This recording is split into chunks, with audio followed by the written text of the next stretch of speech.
चलिए आज का क्लास है हम लोग का वेजिटेटिव प्रोपगेशन।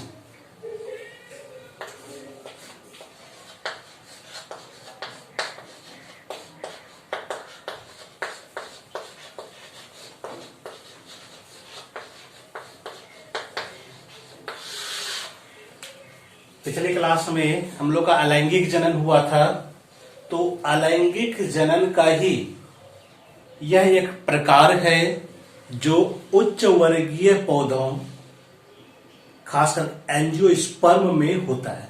ठीक है, तो एंजियोस्पर्म यानी कि पुष्पीय पौधा, उसमें जो अलैंगिक जनन होता है, ऐसे अलैंगिक जनन को हम लोग कहते हैं वेजिटेटिव प्रोपगेशन, यानी कि हिंदी में इसको हम लोग कहते हैं वर्धी जनन। ठीक है, इसको क्या कहते हैं हम लोग? वर्धी जनन कहते हैं। ठीक है, यह भी एक प्रकार से अलैंगिक जनन है। यह भी क्या है? एक तरह से अलैंगिक जनन है। क्लियर है? तो किसको कहते हैं अलैंगिक जनन? कैसे कहेंगे इसको अलैंगिक जनन? एक्चुअल में क्या होता है, ये जो वर्धी जनन होता है, इसमें एक ही जनक भाग लेता है ना। इसमें क्या होता है? सिंगल पेरेंट है, एक ही जनक इसमें इन्वॉल्व हो रहा है। किसी प्रकार का कोई गैमिट इसमें नहीं बनता है ना। इसमें क्या होता है? कोई गैमिट्स नहीं बनता है। क्लियर है?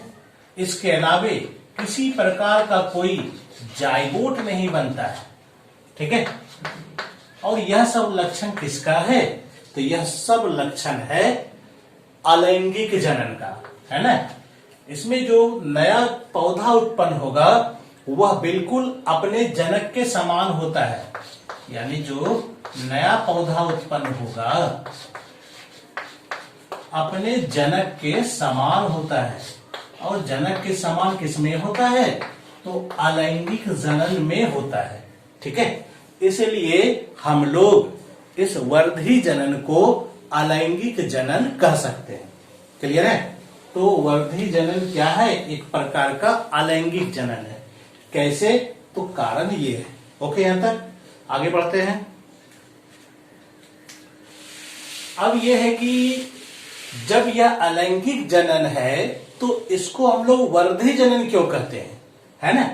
तो कारण इसका है, इसको वर्धी जनन हम लोग इसलिए कहते हैं कि यह क्या होता है, पौधे के वर्धी भागों से नया पौधा उत्पन्न होता है।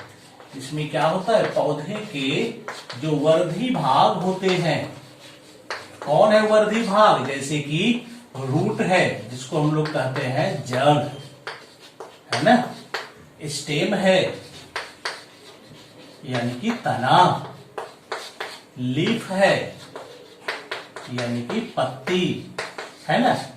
तो यह सब भागों से क्या होता है? नया पौधा उत्पन्न होता है। क्लियर है?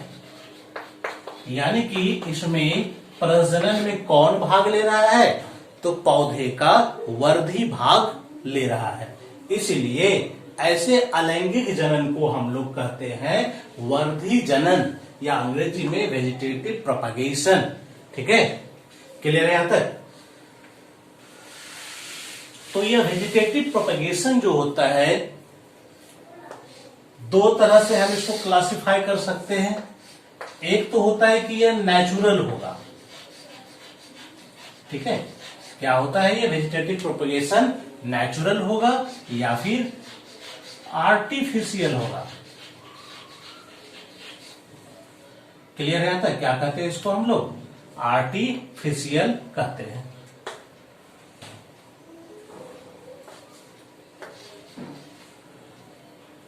दो तरह का हुआ, एक नेचुरल हुआ और एक आर्टिफिशियल हुआ। नेचुरल का मतलब क्या है? ये प्राकृतिक वर्धी जनन है। क्या है ये? एक तरह से ये प्राकृतिक वर्धी जनन है, यानी कि प्रकृति के नियमों के अनुसार होता है, ये अपने आप होता है। और ये क्या है? कृत्रिम है। इसका मतलब हो गया कि चूंकि वेजिटेटिव प्रोपगेशन का फायदा है, ठीक है, इसलिए हम लोग इसको क्या करते हैं? अपने तरीके से भी करते हैं। यानी कि मनुष्य अपने कृत्रिम तकनीक का प्रयोग करके इस वर्धी जनन का उपयोग करता है। क्लियर है यहां तक? तो वेजिटेटिव प्रोपेगेशन को हम लोग दो भागों में बांट सकते हैं, एक हो गया प्राकृतिक और एक हो गया कृत्रिम। तो सबसे पहले हम लोग पढ़ते हैं नेचुरल के बारे में, यानी कि प्राकृतिक के बारे में। क्लियर है? तो नेचुरल वेजिटेटिव प्रोपेगेशन यानी कि प्राकृतिक वर्धी जनन, ये कौन सा है? हम लोग पढ़ रहे हैं अब प्राकृतिक वर्धी जनन। प्राकृतिक वर्धी जनन। क्लियर है तक? तो प्राकृतिक वर्धी जनन किसके द्वारा होगा? तो यह हो सकता है स्टेम के द्वारा, ठीक है, यानी कि तना के द्वारा होता है, रूट के द्वारा होता है यानी कि जड़, लीफ के द्वारा होता है यानी कि पत्ता के द्वारा होता है, ठीक है, और बुलबिल यानी एक प्रकार का ये क्या है? कली है, ठीक है। तो इसके द्वारा भी वर्धी जनन होता है। कैसे होता है हम लोग इसके बारे में जानते हैं, ठीक है। तो पहले शुरुआत करते हैं हम लोग स्टेम से। स्टेम जानते हैं किसको कहते हैं, ठीक है, सब 11 में पढ़ा हुआ है। ये प्लांट है, ये नीचे रूट होता है, ऊपर क्या होता है? ये स्टेम है, ये रूट। जनरली यही होता है, लेकिन हमने 11 में पढ़ा है मॉडिफिकेशन ऑफ स्टेम, है ना, कि स्टेम क्या करता है, कभी कभी अपने आप को मॉडिफाई भी कर लेता है। क्या करता है स्टेम? अपने आप को मॉडिफाई करता है, परिवर्तित करता है। क्यों परिवर्तित करता है? ताकि वह भोजन को जमा कर सके और क्या कर सके? जनन में भाग ले सके। तो ये जो स्टेम होता है, यह स्टेम क्या हो सकता है? ये स्टेम अंडरग्राउंड स्टेम भी हो सकता है ना। स्टेम क्या हो सकता है? अंडरग्राउंड स्टेम हो सकता है, यानी कि स्टेम जमीन के अंदर भी होता है और कुछ ऐसा होता है जो जमीन के बिल्कुल पैर, यानी कुछ जमीन में तो कुछ मिट्टी में। ऐसे स्टेम को हम लोग कहते हैं सब एरियल स्टेम, और जो सबसे ऊपर दिखता है इसको हम लोग कहते हैं एरियल स्टेम, ठीक है। तो यहां पर मेनली जो जनन का भाग जनन होता है तो वो अंडरग्राउंड स्टेम के द्वारा और सब एरियल स्टेम के द्वारा। तो पहले हम लोग चर्चा करते हैं किसके बारे में? अंडरग्राउंड स्टेम के बारे में।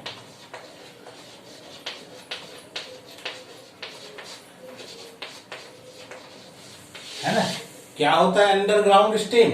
अंडरग्राउंड स्टेम का मतलब होता है जो जमीन के अंदर होता है ना। ऐसा स्टेम क्या होता है? जमीन के अंदर होता है। क्लियर है? क्या होता है ये स्टेम? नाम से ही पता चलता है, अंडरग्राउंड यानी कि भूमिगत तना। जो भूमि के अंदर जो तना पाया जाता है उसको हम लोग कहते हैं भूमिगत तना। तो ये जमीन के अंदर होता है और ये प्राय नॉन ग्रीन होता है, यानी कि हरा नहीं होता है ये, ठीक है, ये प्राय हरा नहीं होता है। क्लियर है? ये क्या करता है मुख्य रूप से ये क्या करता है? भोज्य पदार्थ का संग्रहण करता है। ये सब 11 में ही है, थोड़ा सा चर्चा हमको करना पड़ता है, कई बच्चों को कुछ याद नहीं रहता है ना। भोज्य पदार्थ का ये क्या करता है? संग्रहण करता है, और यह क्या करता है? पॉलिनेटिंग ऑर्गेन की तरह काम करता है।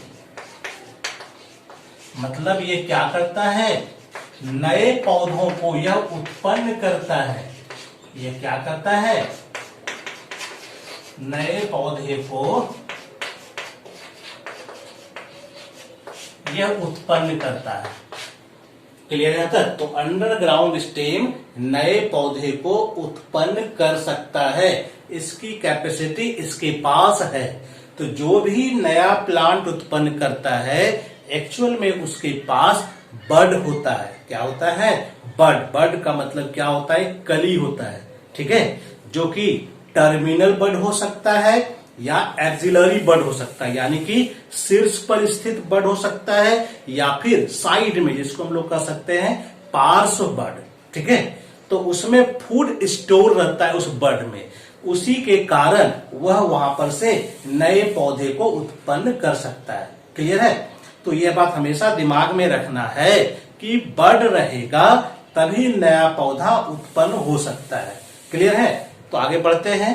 अंडरग्राउंड स्टेम पर हम लोग कौन कौन सा टाइप्स होता है हम लोग पढ़े हुए हैं 11 में भी। जैसे कि इसका एक टाइप ट्यूबर है ना, कौन सा है? ट्यूबर। इसका एग्जाम्पल में आप लोग देखे होंगे पोटैटो, आलू जिसको कहते हैं।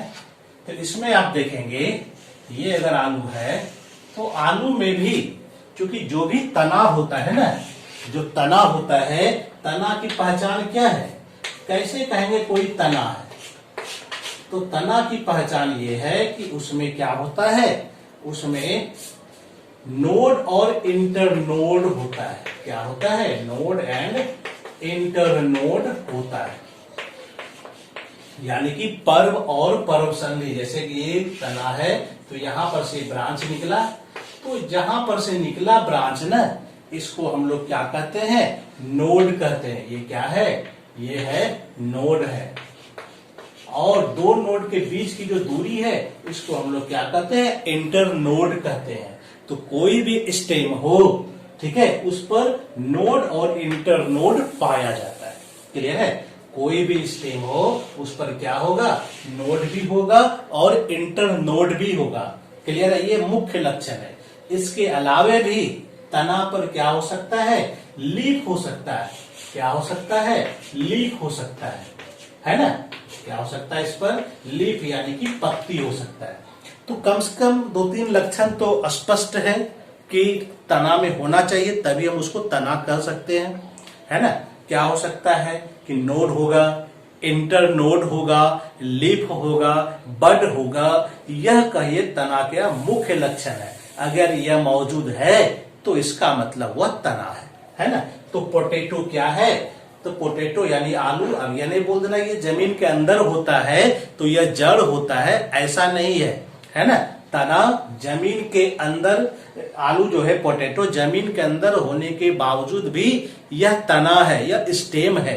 क्यों है? क्योंकि इसमें भी सारा चीज मौजूद है। अगर आप इसमें देखेंगे तो इसमें आपको जगह जगह पर इस तरह का दाग दिखाई पड़ेगा, जिसको हम लोग कहते हैं आई, कहते हैं आई बड है ना?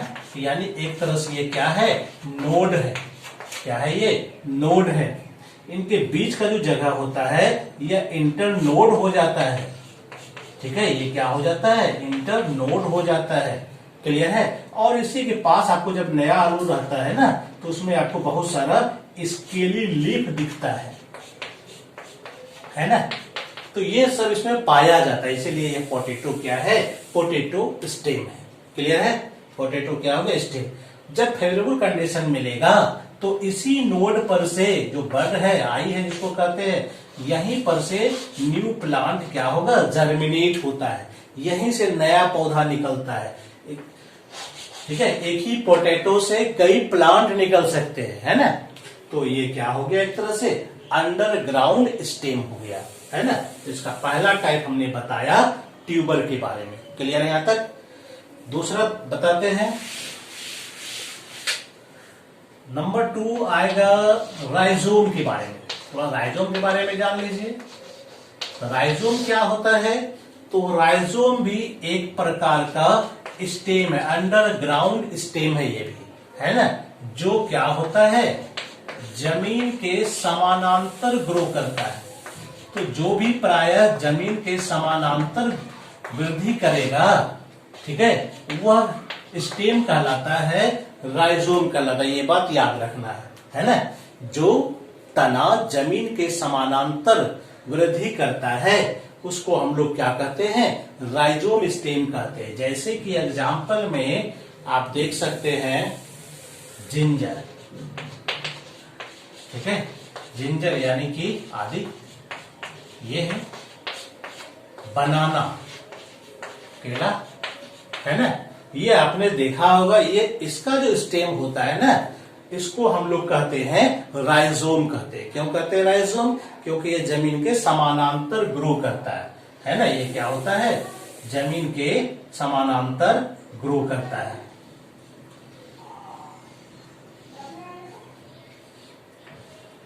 है ना।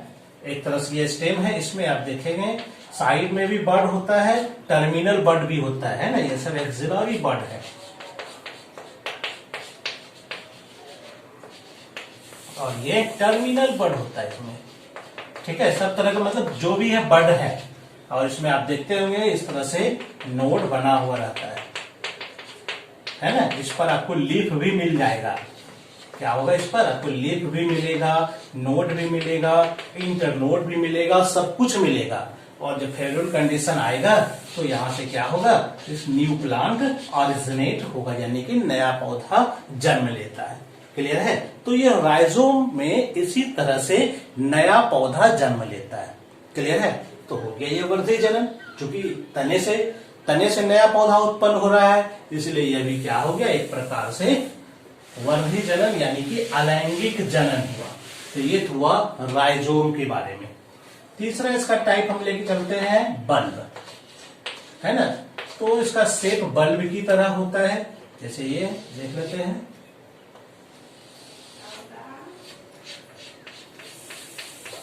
ठीक है। ये आपने देखा हुआ, इसका एग्जाम्पल में ऑनियन है यानी प्याज, गार्लिक यानी कि लहसुन, है ना। ये इसका मुख्य उदाहरण है। ये बल्ब की तरह होता है। इसमें यहां पर एक रिड्यूस्ड स्टेम होता है। ये यहां पर एक छोटा सा स्टेम है, ये स्टेम है ना, रिड्यूस्ड है, थोड़ा ज्यादा डेवलप नहीं है, लेकिन है ये स्टेम ही है। और इसके चारों ओर ये लीफ पाया जाता है ना। स्केली लीफ हम इसको कह सकते हैं, ठीक है। इसका ये लीफ है स्केली लीफ, ठीक है। या इसको कहते हैं हम लोग टूनिका भी कहते हैं। इसका हर एक लेयर को हम लोग टूनिका कहते हैं। क्लियर। यह भी लीफ है, ये फूड स्टोरिंग का काम करता है। इस बर्ड में आप देखिएगा, स्टेम में आप देखिएगा, तो यहां पर क्या है, ये भी बर्ड है और ये भी बर्ड होता है। इसमें टर्मिनल बर्ड है और ये साइड में एक्सिलरी बर्ड भी है ना। इससे क्या होगा, टर्मिनल बर्ड से ये जर्मिनेट करेगा, नया प्लांट तैयार होगा और इससे साइड में भी ब्रांचेस निकलता है, इससे नया प्लांट उत्पन्न होता है। क्लियर है यहाँ तक। तो ये बल्ब हो गया, यानी कि ओनियन में भी नया प्लांट उत्पन्न होता है, उसमें भी एक्सिलरी बर्ड पाया जाता है। क्लियर है।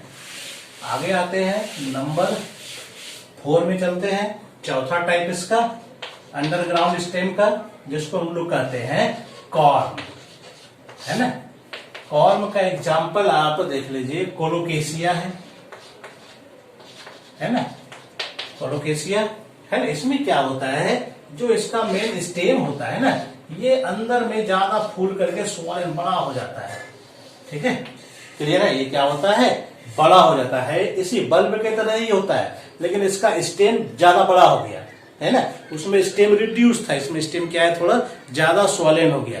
उसमें लीफ मोटा मोटा था, चारों से ढका हुआ रहता था, लेकिन इसमें लीफ ऐसा नहीं रहता। इसमें लीफ पेपरी हो जाएगा।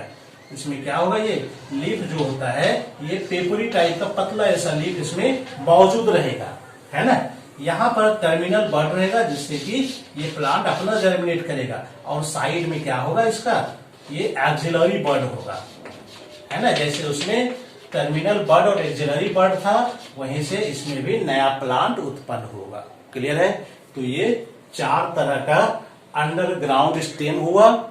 ये आपका 11 क्लास में भी मॉर्फोलॉजी चैप्टर में है, मॉडिफिकेशन में, ठीक है। सारा डिटेल्स वहां, इससे ज्यादा डिटेल्स वहां मौजूद है, लेकिन यहाँ भी थोड़ा सा है कि रिप्रोडक्शन की चर्चा करनी है, तो यह कहानी आएगा ही आएगा, तो इसलिए बता भी रहे हैं। तो ये हो गया हमारा अंडरग्राउंड स्टेम। एक और स्टेम इसके बारे में हम लोग पढ़ेंगे थोड़ा, सब एरियल के बारे में। दूसरा टाइप है इसका सब एरियल स्टेम, है ना। सब एरियल स्टेम, इसका मतलब हो गया कि यह कंप्लीट एरियल नहीं है। एरियल का मतलब होता है वायवीय, यानी कि जो हवा में मौजूद रहता है। प्रायः जो तना होता है ये सब वायवीय तना, यानी कि एरियल स्टेम है। लेकिन कुछ तना क्या होता है, जमीन के संपर्क में भी रहता है, ठीक है। तो ऐसा तना जो जमीन के भी संपर्क में हो, इसको हम लोग क्या कहते हैं, इसको कहते हैं हम लोग सब एरियल स्टेम। क्या कहेंगे इसको हम लोग, सब एरियल, ठीक है। तो यह भी कई प्रकार के हो सकते हैं, जैसे कि होता है रनर,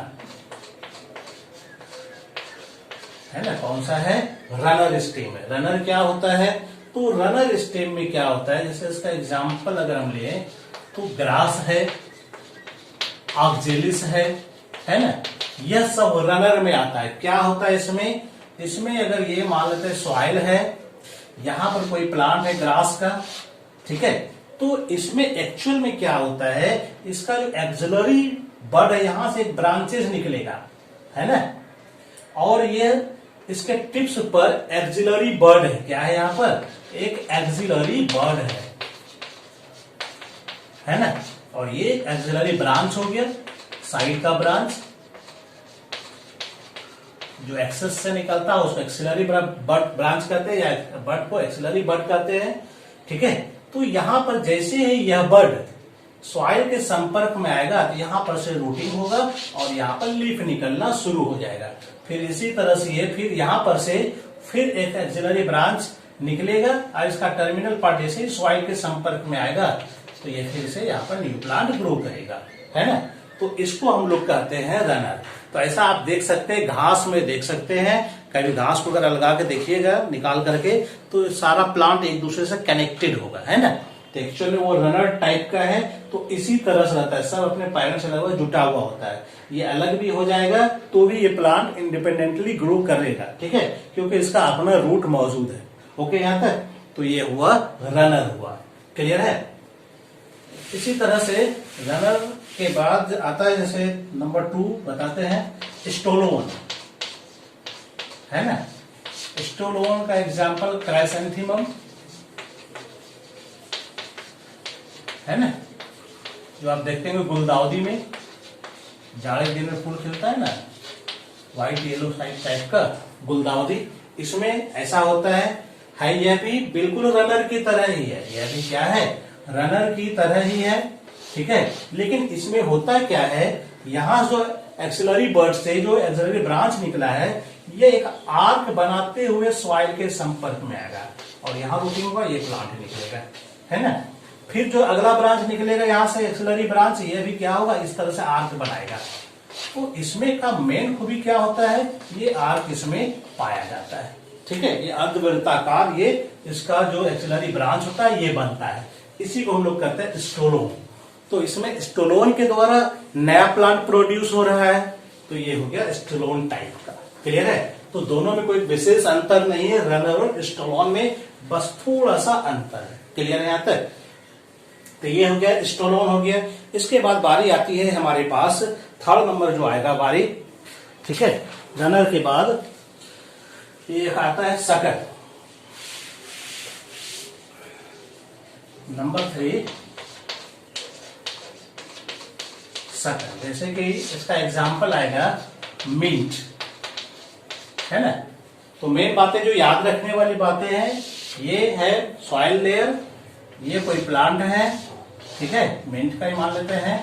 तो इसमें क्या होता है, ये जो नीचे का स्टेम होता है, ठीक है, अंडरग्राउंड स्टेम, जो यहां से कोई ब्रांचेस निकलता है, एक्सिलरी ब्रांचेस, ये हॉरिजॉन्टल ग्रो करता है और उसके बाद ये ऑब्लिकली निकल जाता है अलग से, है ना। तो इस तरह से यह ग्रो अगर करता है इसको हम लोग कहते हैं सकर कहते हैं, क्लियर है। फिर यहां पर से अपना ये रूटिंग वगैरह निकलेगा तो एक न्यू प्लांट तैयार हो गया। फिर इसी तरह से यह पहले हॉरिजॉन्टल ग्रो करेगा और फिर ऑब्लिकली ग्रो करेगा। ऑब्लिकली मतलब तिरछा, सॉइल से जो बाहर निकलेगा ना वो लैटरल तिरछा होकर के निकलेगा, ऑब्लिक होकर के निकलेगा। तो ये हो गया हमारा सकर टाइप का, क्लियर है। और एक चौथा टाइप का और हम लोग चर्चा करते हैं, नंबर 4 टाइप का, जिसको हम लोग कहते हैं ऑफसेट, है ना। एग्जाम्पल में इसका वाटर हाइकिंथ है, पिस्टिया है ना। इसको हम लोग कहते हैं जलकुंभी कहते हैं। जलकुंभी सबने देखा होगा, तालाब में पाया जाता है ना। इसको कहा जाता है टेरर ऑफ बंगाल, बंगाल का आतंकवादी है। कैसे आतंकवादी है तो बताते हैं। एक्चुअल में क्या है, ये जलकुंभी है, सबने देखा ही होगा, ठीक है। अगर ये प्लांट है जलकुंभी का, जिसमें बड़ा बड़ा लीफ होता है और इसमें जो है नीले कलर का फ्लावर होता है ना। तो बड़ा ही खूबसूरत लगता है, तो इसके ख्याल से इसको मंगाया गया था और तालाब में इसको डाला गया था बंगाल में। लेकिन ये इतना तेजी से प्रजनन किया कि पूरे तालाब को ही कवर कर गया, और पूरा तालाब को जब कवर कर गया तो यह क्या करने लगा, वाटर में जो पानी में जो ऑक्सीजन था उसका ये ज्यादा उपयोग करने लगा, उसको ड्रेन करने लगा, तो पानी में ऑक्सीजन की कमी हो गई। इसके कारण जलीय जीव की मृत्यु होने लगी। तो जहां पर यह पाया जाता है वहां पर यह क्या करता है, उस तालाब से ऑक्सीजन ही गायब कर देता है। ठीक है, यानी कि जीने का सहारा ये छीन लेता है, जिसके कारण जलीय जीव जंतु क्या होगा, मरने लगता है। तो ये खतरनाक प्लांट है। तो इसमें क्या होता है, इसमें भी एक साइड से ब्रांचेस निकलता है ना, लेकिन है कि थोड़ा सा ये मोटा होगा, छोटा ही स्टेम होगा, लेकिन होगा। ये इंटरनोड एक तरह से कर सकते हैं, क्योंकि यहाँ ब्रांच से निकला हुआ है, ये नोड हो जाता है, बड हो जाता है, और जहां पर ये गिर आएगा वहीं पर फिर रूट निकलेगा और रॉसेट ऑफ लीव्स निकलेगा, यानी कि एक क्रम, एक चक्र बना करके रॉसेट ऑफ लीव्स निकलता है ना। तो ये जो पार्ट होता है इसी को हम लोग कहते हैं ऑफसेट, है ना। तो जलकुंभी में क्या होता है, ऑफसेट के द्वारा वर्धी प्रजनन होता है। क्लियर है। तो ये था नेचुरल वेजिटेटिव प्रोपेगेशन का स्टेम वाला पार्ट। क्लियर है, यानी स्टेम कैसे अलैंगिक जनन करता है हम लोगों ने यह देख लिया। ठीक है, क्लियर है। आगे देखते हैं हम लोग रूट के द्वारा भी और स्टेम लीफ के द्वारा भी।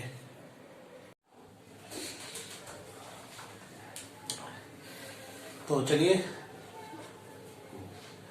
बता रहे थे हम वेजिटेटिव प्रोपेगेशन के बारे में, नेचुरल वेजिटेटिव प्रोपेगेशन के बारे में, यानी कि प्राकृतिक वर्धी जनन, है ना। तो इसमें हमारा स्टेम के द्वारा यानी तना के द्वारा हो गया। अब हम लोग पढ़ेंगे रूट के द्वारा कैसे होगा, है ना। रूट के द्वारा वर्धी प्रजनन।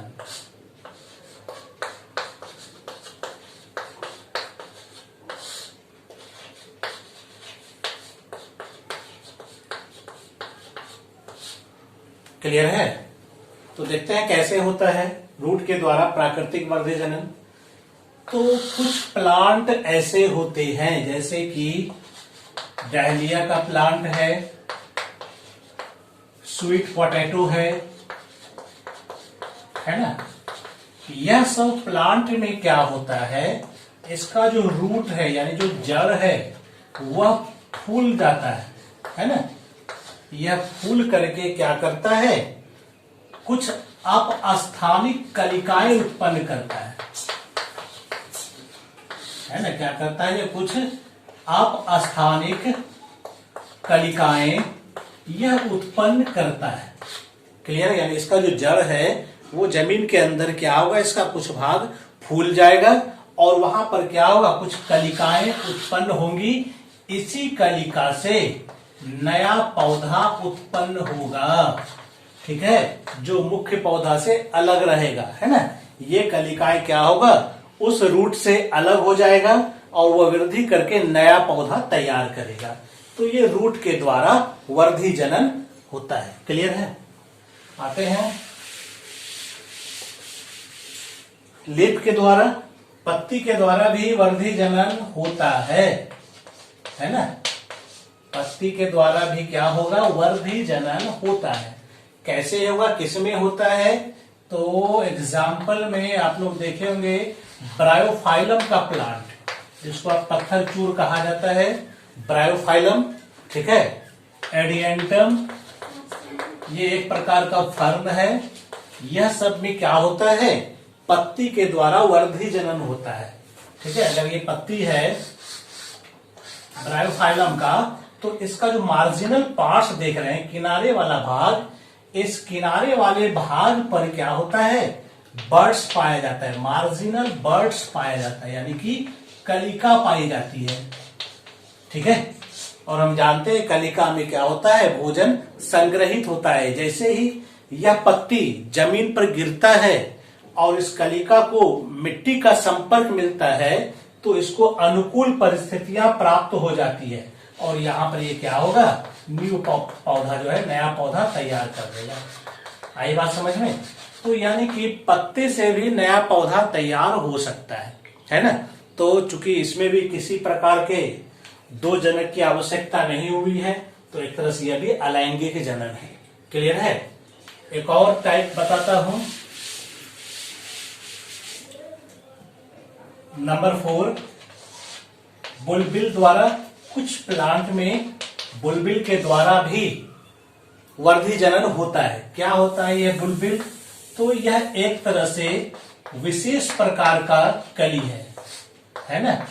ये विशेष प्रकार का क्या है? एक पुष्प कली है। ठीक है, जिसमें क्या होता है, भोजन संग्रहित रहता है, इसमें थोड़ा भोजन जमा है। तो यह क्या होता है, यह कली पौधे से अलग होकर के जमीन पर गिरता है। यह क्या होगा, यह कली जब पौधे से अलग होकर जमीन पर गिरता है तो इस कली से क्या होगा, नया पौधा तैयार होगा, है ना। तो यही क्या करेगा, नया पौधा उत्पन्न करेगा। क्लियर है। तो ये हमने बताया प्राकृतिक वर्धी जनन के बारे में। तो 4 तरह से होता है प्राकृतिक वर्धी जनन, तना के द्वारा भी, जड़ के द्वारा, पत्ती के द्वारा और बुलबिल के द्वारा। तो ये 4 प्रकार से होता है, याद रखना इसको सबका उदाहरण सहित। क्योंकि वर्धी जनन से काफी फायदा होता है, कम ही समय में बहुत सारा पौधा तैयार हो जाता है, सभी अपने जनक के बिल्कुल समान होते हैं। ठीक है, तो यह सब खूबी को देखते हुए कृत्रिम तरीके से भी वर्धी प्रजनन कराया जाता है। तो आइए देखते हैं हम लोग कृत्रिम वर्धी प्रजनन।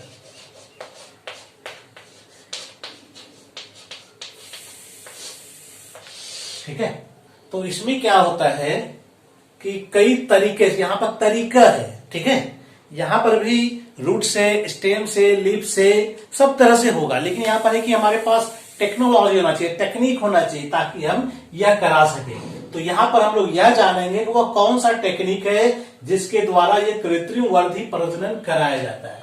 जैसे कि एक है कटिंग। कटिंग का मतलब जानते हैं, सीधा सा कट कर देना। तो इसमें क्या होता है, तना, जड़ या पत्ती, है ना, इसको कट किया जाएगा। जैसे गुलाब का हम लोग क्या करते हैं, गुलाब का अगर कोई प्लांट है तो हम इसको कट करके निकाल लेते हैं, एक अलग प्लांट, है ना।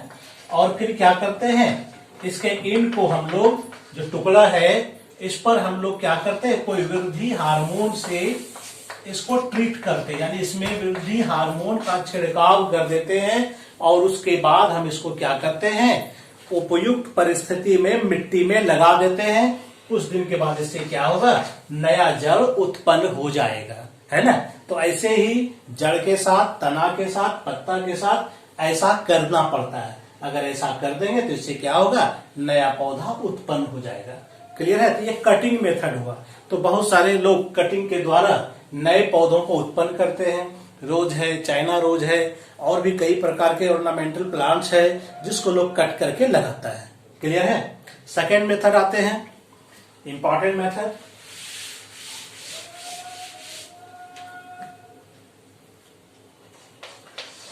दूसरा मेथड है लेयरिंग। ठीक है, कौन सा मेथड है, लेयरिंग मेथड है। क्या होता है लेयरिंग मेथड? हाँ, लेयरिंग मेथड में क्या होता है, लेयरिंग का मतलब सीधा सा मतलब है कि लेयर बनाना। लेयर बनाने का मतलब क्या है कि आवरण तैयार करना। एक तरह से यहाँ पर क्या होता है, आवरण तैयार किया जाता है जड़ या तने के ऊपर, ताकि उससे नया पौधा तैयार हो सके। कैसे होता है ये आवरण? तो 2 तरह से यह लेयरिंग किया जाता है ना। तो लेयरिंग भी एक प्रकार का विधि है वर्धी जनन का, जिसके द्वारा नए पौधों को उत्पन्न किया जाएगा। तो एक लेयरिंग कहलाता है माउंड लेयरिंग और एक कहलाता है एयर लेयरिंग, है ना। कौन कौन सा लेयरिंग हुआ, एक माउंड लेयरिंग और एक एयर लेयरिंग। मुख्य रूप से यह 2 प्रकार का लेयरिंग है ना, जिसके द्वारा नए पौधों को उत्पन्न किया जाता है। माउंड लेयरिंग क्या है? तो माउंड लेयरिंग देखिए, दिखाते हैं, ये प्लांट है, ये कोई प्लांट है, पौधा है, जैसे कि इसका एग्जाम्पल में जाएंगे तो जास्मिन है, लेमन है, ये सब कुछ एग्जाम्पल है इसका। थोड़ा कमजोर प्लांट होता है, ठीक है। तो इसमें जो क्या होता है, जो सबसे नीचे का जो शाखा होगा, ठीक है, इस तना का जो सबसे नीचे वाला शाखा होगा, इसको झुका के क्या किया जाता है, इसके शाखा को मिट्टी में दाब दिया जाता है, यहाँ पर मिट्टी डाल दिया जाता है।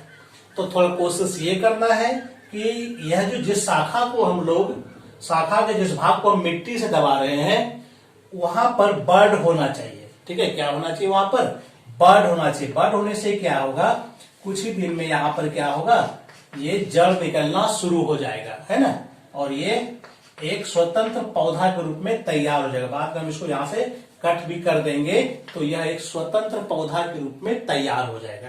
ये कहलाता है माउंड लेयरिंग। क्लियर है। माउंड लेयरिंग में क्या कर रहे हैं हम लोग, जो कमजोर टाइप का तना जिसका होता है, जिस पौधे में जास्मिन है, नींबू वगैरह पौधा है, उसमें ऐसा किया जा सकता है। तो उसके सबसे नीचे वाला जो शाखा होगा उसको झुका करके उसके शाखा पर मिट्टी डाल करके उसको जमीन में दबा दिया जाता है।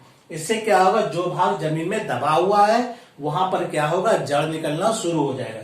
जब जड़ निकल जाए तो उसके बाद हम इसको मुख्य पौधे से इसको हम अलग कर सकते हैं। इस तरह से माउंड लेयरिंग में क्या होगा, नया पौधा तैयार हो जाता है। क्लियर है।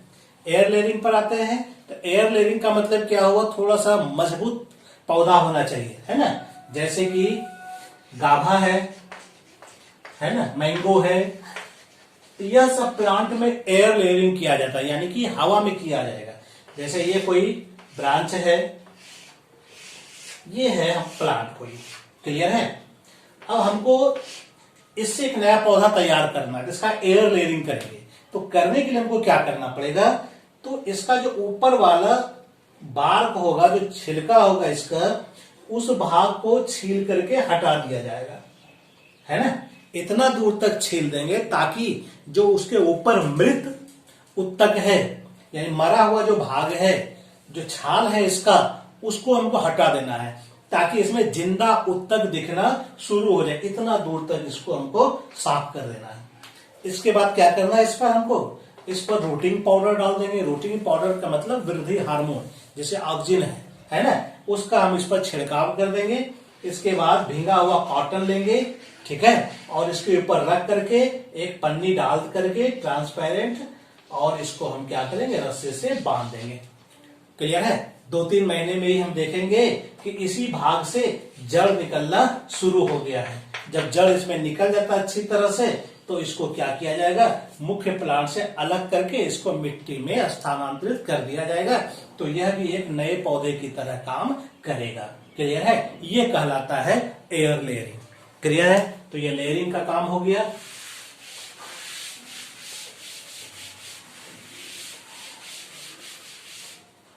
आगे है एक और वेरी वेरी इंपॉर्टेंट मेथड कृत्रिम वर्धी प्रजनन का, ग्राफ्टिंग। बहुत ही अच्छी टेक्निक है। इसके द्वारा भी नए पौधों को उत्पन्न किया जाता है, लेकिन इसमें जो नया पौधा आएगा वो नए लक्षणों के साथ आ सकता है ना। एक तरह से जिस तरह से लैंगिक जनन में पौधा आ जाता है ना अच्छे लक्षणों वाला, तो ये अलैंगिक तरीके से एडवांस टाइप के प्लांट को हम उत्पन्न कर सकते हैं। कैसे करेंगे इस ग्राफ्टिंग को, यह देखते हैं। तो ग्राफ्टिंग में एक्चुअल में क्या होता है, एक पौधे के भाग को दूसरे पौधे के भाग में स्थानांतरित किया जाता है। सपोज करते हैं ये कोई मैंगो का प्लांट है, ठीक है, ये देसी मैंगो है, देसी आम का पौधा है, ठीक है। तो देसी आम का पौधा थोड़ा मजबूत होता है पौधा से। ये दूसरा आम का पौधा है, ये मान लेते हैं कि दशहरी आम है, इसकी क्वालिटी अच्छी होती है ना। अब हम ये चाहते हैं कि इसका जो ये वाला रूटिंग वाला पार्ट्स है, ये चूंकि काफी इसका मजबूत है, अच्छा है, ठीक है, हम इसमें इसको हटा करके, ठीक है, हम चाहते हैं कि इसका वाला पार्ट्स लगा दें। ठीक है, इसका हम कटिंग करेंगे और इसको हम इसमें क्या करेंगे, इसमें स्थापित कर देंगे और उसके बाद इसको हम बांध देंगे अच्छे से। कुछ दिनों के बाद ये बिल्कुल एक हो जाएगा, इसी पौधे का यह पार्ट्स हो जाएगा। यह विधि कहलाता है ग्राफ्टिंग कहलाता है। इसमें क्या होगा, अब आम तो देसी एक आम का पौधा है, लेकिन इसमें आम कौन सा होगा, तो इसमें दशहरी आम होगा, है ना, यानी कि उसका लक्षण इस पौधे में आ गया। तो इसमें जो नीचे वाला पार्ट्स होता है, रूटिंग वाला पार्ट्स जो तना है, इसको हम लोग कहते हैं स्टॉक कहते हैं। क्या कहते हैं इसको हम लोग, स्टॉक कहते हैं, यानी कि ये रूटिंग वाला पार्ट्स है। तो इसमें ध्यान रखना पड़ता है, जब स्टॉक का सिलेक्शन हो तो इसमें यह देखना पड़ता है कि यह प्रायः वाइल्ड स्पेसीज हो, है ना, क्या हो, ये वाइल्ड स्पेसीज का हो, जंगली जाति का हो, मतलब ये मजबूत होता है। ठीक है, यानी कि ये वाला पार्ट्स क्या होना चाहिए, मजबूत होना चाहिए। इसमें जल अवशोषण की क्षमता अच्छी से होनी चाहिए, है ना, जल अवशोषण की क्षमता होनी चाहिए, रोग रहित हो, है ना, कि डिजीज रेसिस्टेंट हो, किसी डिजीज का आक्रमण इस पर नहीं होता हो जल्दी, है ना। तो यह सब क्वालिटी इसमें देखते हैं। अब बाकी यह जो है इसको हम लोग कहेंगे श्याम कहते हैं। ठीक है, यह हमारा डिजायरेबल कैरेक्टर वाला होना चाहिए, यानी हम ये जो सेलेक्ट कर रहे हैं वो होना चाहिए, यानी कि मनोवांछित लक्षण वाला यह पौधा होना चाहिए, है ना। जो श्याम होगा वो क्या होगा, हमारा मनोवांछित लक्षण वाला पौधा होगा। तो ग्राफ्टिंग में दो पार्ट्स होता है, नीचे वाला जो पार्ट्स होता है जो सॉइल में रहेगा, इसको हम लोग कहते हैं स्टॉक कहते हैं, और ऊपर वाला भाग को क्या कहते हैं हम लोग, श्याम कहते हैं। स्टॉक क्या करता है, तो वह सॉइल से वाटर को अब्जॉर्ब करेगा, मिनरल अब्जॉर्ब करेगा, उसका ट्रांसपोर्ट कैपेसिटी अच्छा होता है, अच्छे से वाटर मिनरल्स को ऊपर तक पहुंचा सकता है। यह प्राय डिजीज रेसिस्टेंट होगा, किसी प्रकार का इसमें पैथोजन अटैक नहीं करता है, ये खूबी इसमें होना चाहिए। और जब सियोन का सिलेक्शन करते हैं तो यह हम जो है कैरेक्टर देखते हैं कि भाई फ्लावर कैसा है, अच्छी क्वालिटी का फ्लावर है या नहीं है, अच्छा क्वालिटी का फ्रूट है या नहीं है, तो वो हम अपने हिसाब से उसको चुनते हैं। लेकिन नीचे वाला में फिक्स है कि ऐसा ही रखना है। तो इस तरह से जो नए लक्षण को एक पौधे में उत्पन्न किया जाएगा, इसी मेथड को हम लोग कहते हैं ग्राफ्टिंग कहते हैं। क्लियर है यहां तक, नो प्रॉब्लम। तो ये ग्राफ्टिंग क्लियर हो गया। ठीक है, इसको मिटा देते हैं।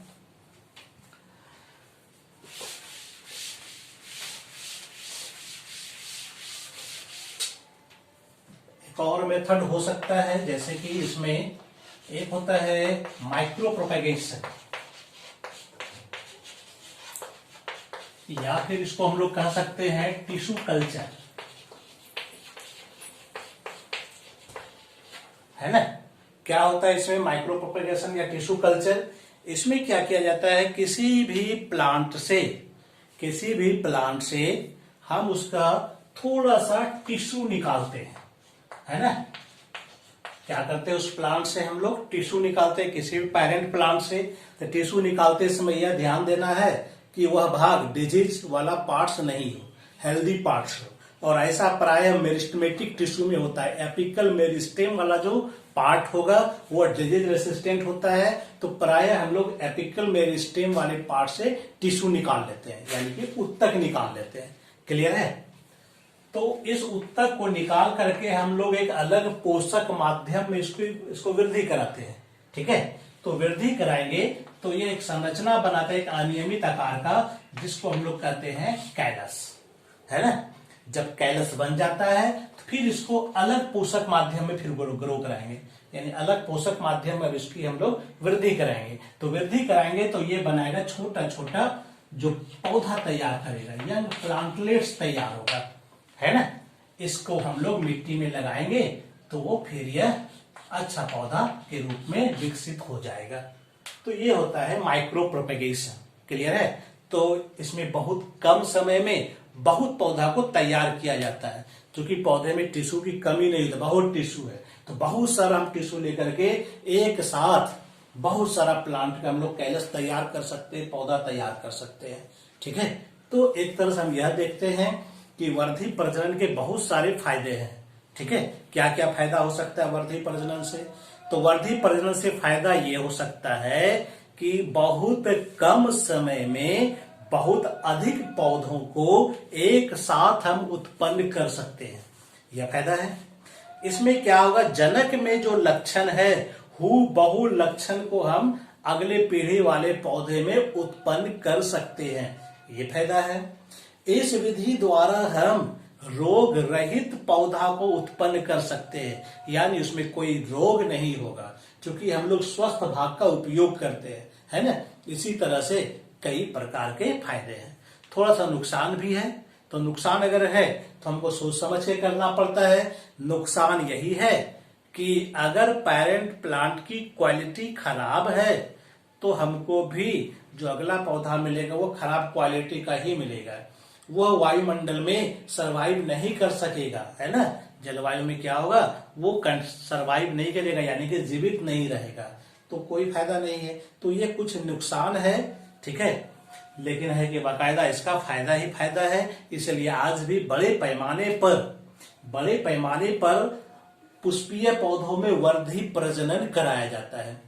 कई पौधे ऐसे जिसमें बीज का इंपॉर्टेंस नहीं है, तो वैसे पौधों में कैसे पौधा तैयार होगा, तो वहां पर वर्धी प्रजनन ही काम आता है ना। जिस पौधे में बीज नहीं आता है, ठीक है, वहां पर क्या होता है, वर्धी प्रजनन के द्वारा पौधे को उत्पन्न किया जाता है। क्लियर है, तो इस तरह से ये क्लियर हो गया। तो आज का हमारा जो टॉपिक था अलैंगिक जनन वर्धी प्रजनन, ये टॉपिक कंप्लीट हो गया, यानी कि पहले चैप्टर में का आधा भाग खत्म हो गया। उसका अब जो अगला पार्ट है वो है लैंगिक प्रजनन, ठीक है, कि जीवों में लैंगिक प्रजनन किस प्रकार से होता है। तो अगले क्लास में हम लोग इसको देखेंगे, ठीक है। तब तक के लिए धन्यवाद।